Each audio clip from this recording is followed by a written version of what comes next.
Previous class में ये question आपको होमवर्क में दिया था। Limit x tends n tends to 0 as n tends to infinity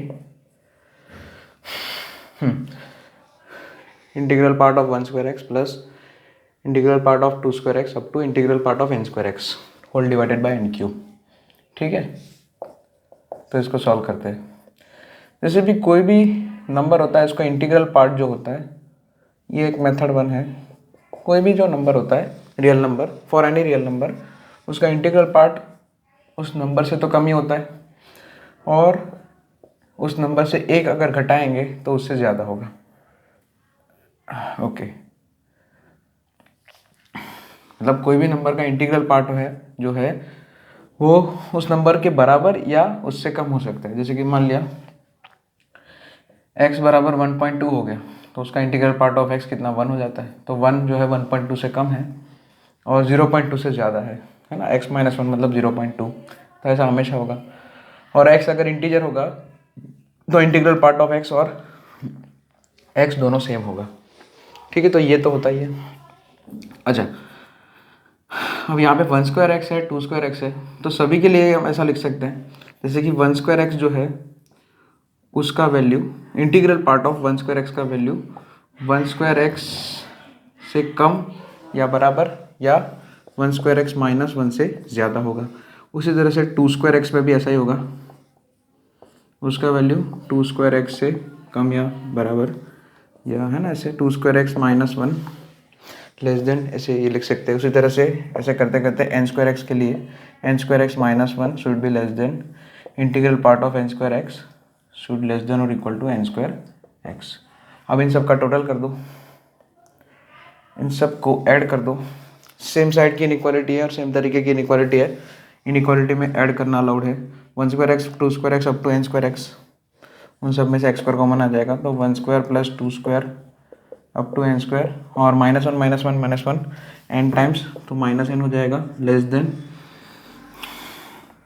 अच्छा, ये इतना लिख लो, फिर मैं ये चीज़ जो है उधर लिखता हूँ। सो एक्स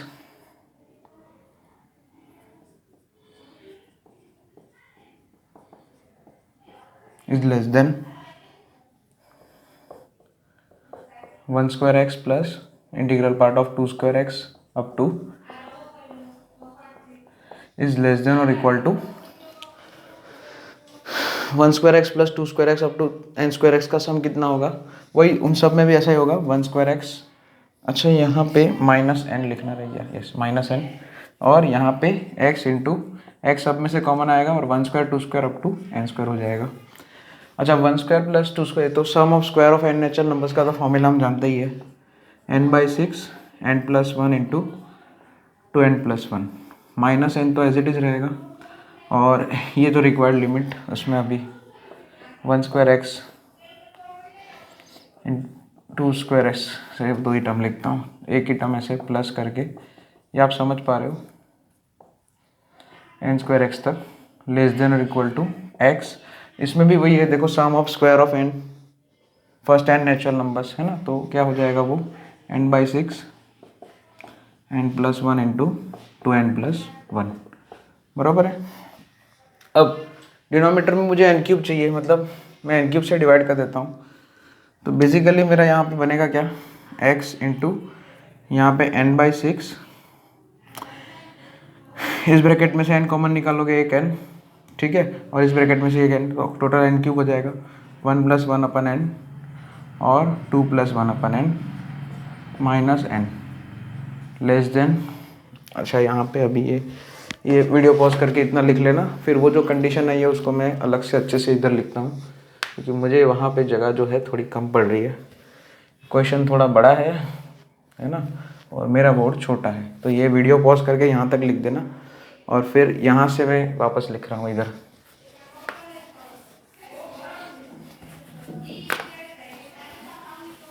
ओके, तो वो मैं लिख रहा हूँ, आप अच्छे से फिर से इसको सॉल्व करते तो ही समझ में आएगा।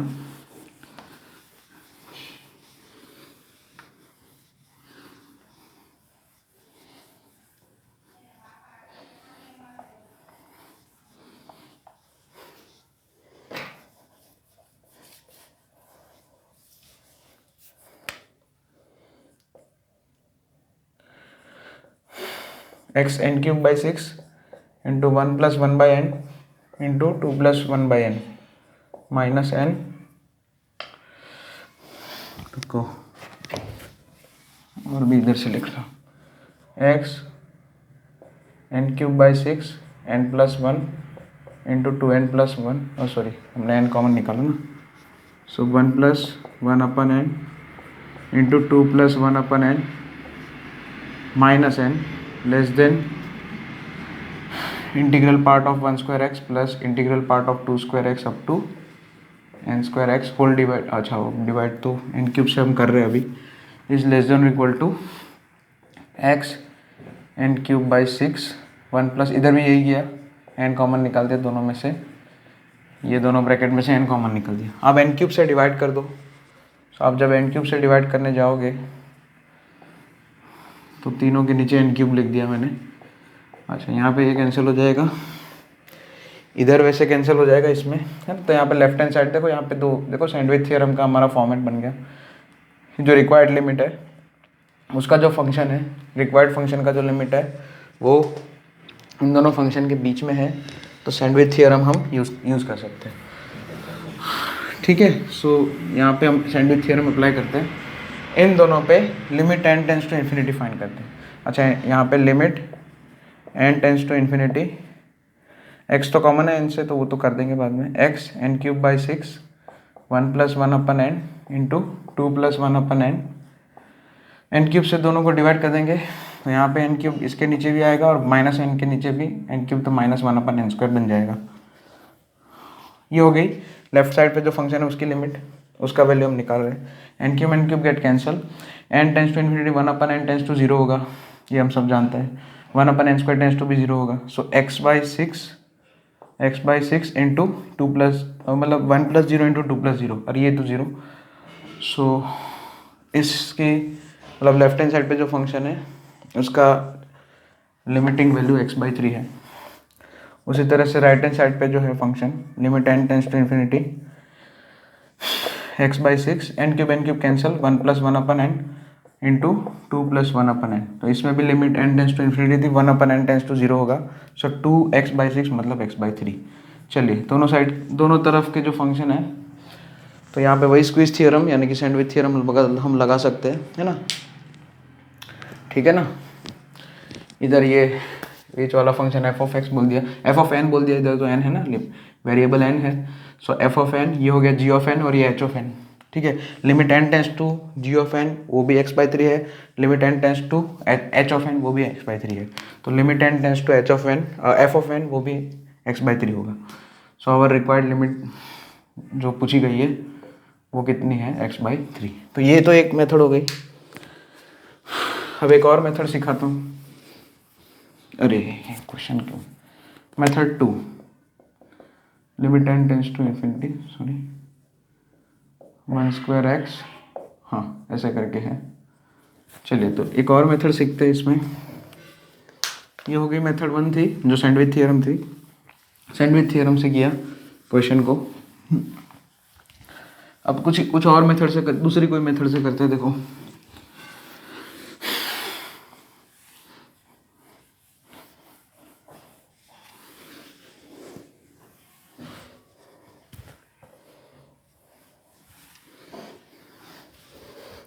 चलिए हम सब जानते हैं कि x is equal to integral part of x plus fractional part of x होता है ना, कोई भी रियल x के लिए ये तो होता ही है। उसके दो पार्ट होते हैं, इंटीग्रल पार्ट और फ्रैक्शनल पार्ट, दो पार्ट होते हैं, दो पार्ट में से ब्रेक कर सकते हैं। तो यहाँ से इस फॉर्मूला से इंटीग्रल पार्ट ऑफ x क्या लिख सकते हैं, x minus fractional part of x। तो integral part of 1 square x को क्या लिख सकते हैं, 1 square X minus fractional part of 1 square X.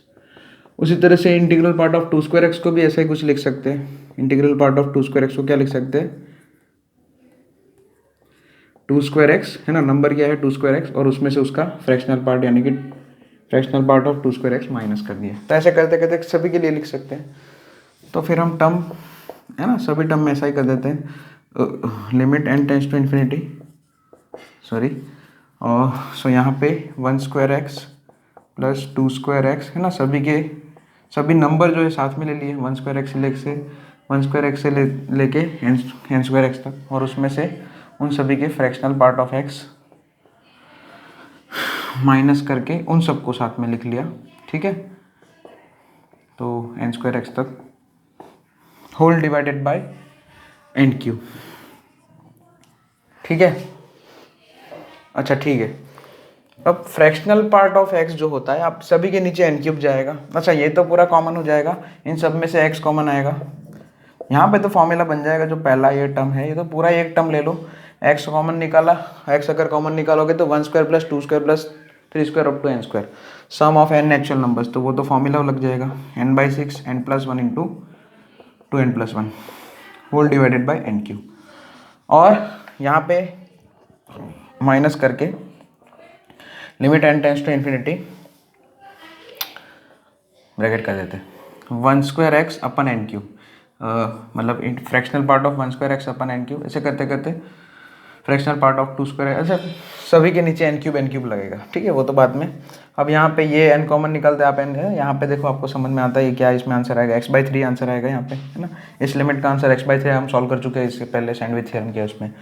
अब यहाँ पे आपको पता है फ्रैक्शनल पार्ट के अंदर कुछ भी हो, वैल्यू तो 0 और 1 के बीच में रहता है, मतलब सॉरी ये जो है फ्रैक्शनल पार्ट ऑफ ये जो है इसका वैल्यू इन बिटवीन 0 to 1 ही होगा, ठीक है, ओके। और एन इन्फिनिटी की तरफ जा रहा है, यानी कि न्यूमरेटर जो है उसका वैल्यू 0 और 1 के बीच में फिक्स है ना, फिक्स है कि भाई ऊपर जो है एक्स कुछ भी आए, तो यहाँ पे fractional part of 1 square x हो, 2 स्क्वायर या एन स्क्वायर एक्स हो, ये फ्रैक्शनल पार्ट लग गया है, इसलिए उसका वैल्यू, जैसे मान लो फ्रैक्शनल पार्ट ऑफ 1 0 0 0 0 कितने भी जीरो लिखूँ मैं, 0.1 कर दूँ मैं, तो उसका फ्रैक्शनल पार्ट कितना आएगा, 0.1 ही आएगा, ठीक है। इस फ्रैक्शनल पार्ट का रेंज तो फिक्स ही है ना, 0 to 1 ही होता है, 0 से लेके 1 तक ही होता है, ये तो हम जानते हैं। और डिनोमिनेटर इन्फिनिटी की तरफ जा रहा है, तो अल्टीमेटली ये जो है लिमिट वो 0 की तरफ जाएगा।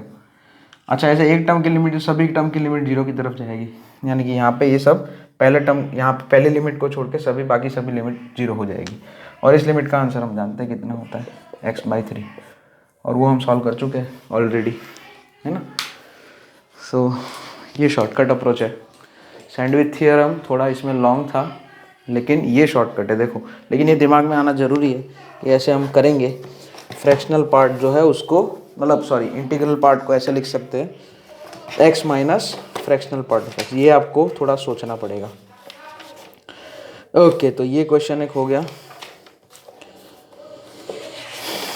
नेक्स्ट कुछ और क्वेश्चन देखते हैं।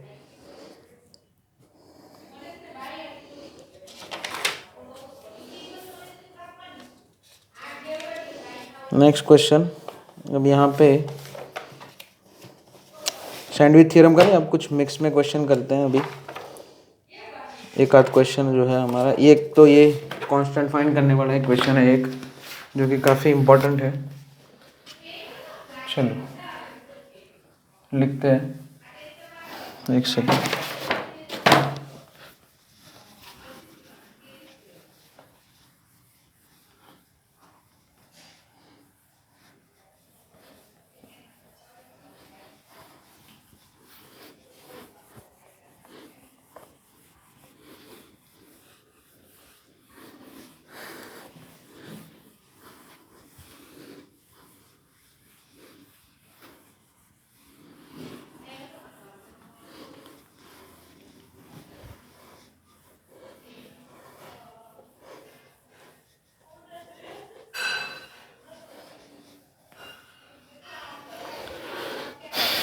फाइंड, ओके एक मिनट, लिमिट, ओके इफ ऐसा करके लिखना, limit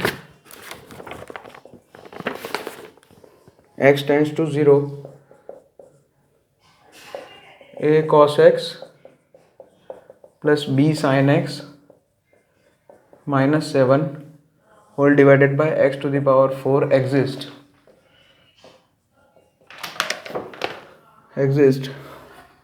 then find a b and limit, मतलब लिमिट का भी आंसर, आपको निकालना है। तो लिमिट एग्जिस्ट कर रहा है।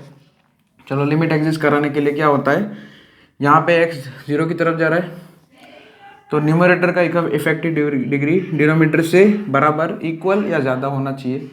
तो मतलब x⁴ से कम वाले जो टर्म होंगे इधर, x⁴ पावर से कम पावर के जो इधर टर्म मिलेंगे मुझे x के, वो उसके कोफिशिएंट 0 कर देंगे। तो सबसे पहले cos x है sin x है, सीरीज लिखनी पड़ेगी पहले तो मुझे, जैसे कि आप जानते हो cos की सीरीज लिखना आपको आता है 1 - x² 2 cos इवन फंक्शन है तो सारे के सारे इवन टर्म्स ही आएंगे, इवन पावर के टर्म, ऐसे करते करते। और sin x ऑड टर्म है तो x - x³ 3 प्लस x⁵ करके ऐसे लिख सकते हैं, -7 होल डिवाइडेड बाय, नीचे तो x⁴ एक ही टर्म है, उसमें तो कोई डोमिनेटिंग टर्म वो खुद ही हो जाएगा उसमें, क्योंकि एक ही टर्म है तो कोई फिर कोई कंपैरिजन ही नहीं है। अब न्यूमरेटर में जैसा कि मैंने बोला, देखिए x से 4 पावर से कम वाले टर्म मतलब कांस्टेंट टर्म एक तो निगलेक्ट होंगे, मतलब 0 पावर वाले टर्म, 1 पावर वाले टर्म और 2 पावर वाले टर्म, 3 पावर वाले टर्म भी सॉरी, तो वो सब निगलेक्ट, उसके कोफिशिएंट 0 हो जाएंगे। चलो कांस्टेंट टर्म में a और -7, a -7 आ जाएगा। फिर x का कोफिशिएंट वाला टर्म तो एक bx ही होगा, एक सेकंड, ऐसा ही आ रहा है, यस इसमें ऐसा ही बनेगा। अच्छा bx, मैंने कुछ गलती की, हाँ मैं यही सोचूं, यहाँ पे मैंने क्वेश्चन लिखने में मिस्टेक की, b के साथ इधर x sin x है, खाली अकेला sin x नहीं है, सॉरी, ठीक है, तो bx है, ओके। तो x वाला तो कोई टर्म ही नहीं आएगा, सॉरी x वाला तो कोई टर्म नहीं आएगा, x² वाले दो टर्म आएंगे, एक तो ये bx² और ये -ax² बोले तो 1 - 1/2, मतलब सॉरी b -a/2।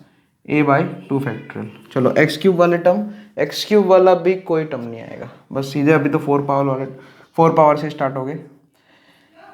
4 पावर वाला देखो इधर ये x⁴ है ना, ax⁴/4 मतलब a/4, और यहाँ पे ये bx⁴ मतलब -b/3, और आगे चलते तो भी टर्म है वो तो निगलेक्ट हो जाएंगे, होल डिवाइडेड बाय x⁴।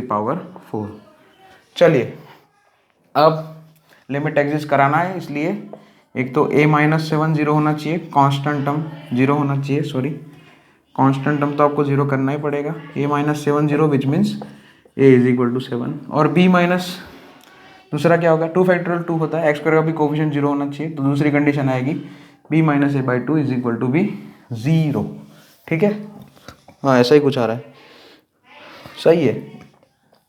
तो ये तो 7 है, इसमें 7 लगा दो तो b आपको 7/2 मिलेगा। चलिए दो आंसर तो आ गए, a और b की वैल्यू आ गई। अच्छा तो ये दोनों टर्म तो 0 ही है, अब मेरे पास बचा क्या लिमिट सॉल्व करने के लिए, यहाँ से सब बचा है, और ये दोनों टर्म चले गए क्योंकि वो तो कोफिशिएंट 0 ही गई हमने, और इन सब टर्म्स में ये डोमिनेटिंग टर्म हो जाएगा, सो x⁴ वाला टर्म बचेगा, और x⁴ कैंसिल हो जाएगा, so limit x tending to 0, यहाँ पे ऐसा बनेगा x⁴ × a/4 -b/3, बाकी के सारे टर्म निगलेक्ट कर दिए क्योंकि x 0 की तरफ जा रहा है, और बस अब यहाँ पे सीधा a और b की वैल्यू पुट करना है, 7/4, 24 होता है, लिख दूँ मैं 24 और -7/2/6 3 6 होता है, 6 × 2 = 12 हो जाएगा, और फिर हम एलसीएम लेके काम कर सकते हैं, 7 कॉमन निकाल दो ऊपर से, 1/24 - 1/12, 12 × 2 = 24, ठीक है, 1 - 2 -1, सो -7/24 s, लिमिट का आंसर ये आ रहा है, लिमिट भी पूछा है ना उसने, तो लिमिट का आंसर आएगा -7/24। लिख लेना ये क्वेश्चन। चलिए अब कुछ पूछे गए क्वेश्चंस करने हैं, उसमें से पहला क्वेश्चन पूछे गए क्वेश्चन जेई में, मेंस में और एडवांस में दोनों में, छोटे मोटे। चलिए जैसे कि इसमें हम स्टार्ट करते हैं फर्स्ट क्वेश्चन से, जेई मेंस 2013 में एक क्वेश्चन आया है, उसको सॉल्व करते हैं।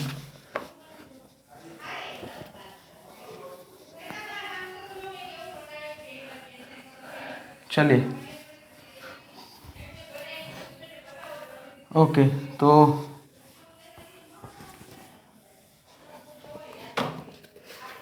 Limit x tends to 0 1 minus cos 2x into 3 plus cos x whole divided bye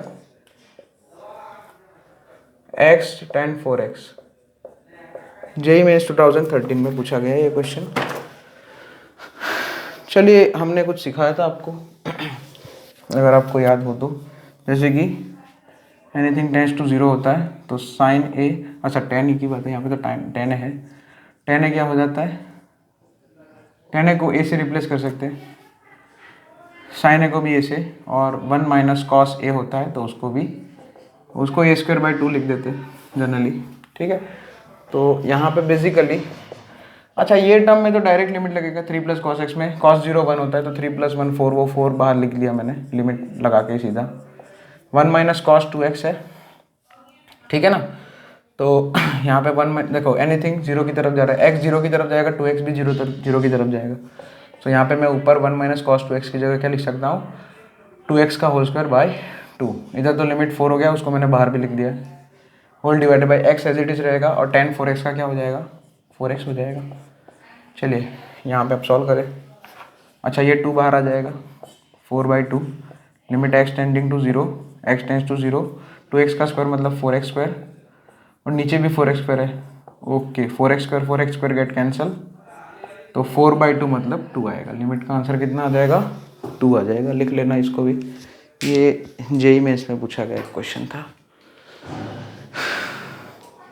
अच्छा ये 13 में पूछा गया था, और यही सेम क्वेश्चन वापस 15 में ही पूछा था, ठीक है। यही सेम क्वेश्चन वापस 15 में इन लोगों ने पूछ लिया था, खाली ऑप्शन चेंज कर दिए थे।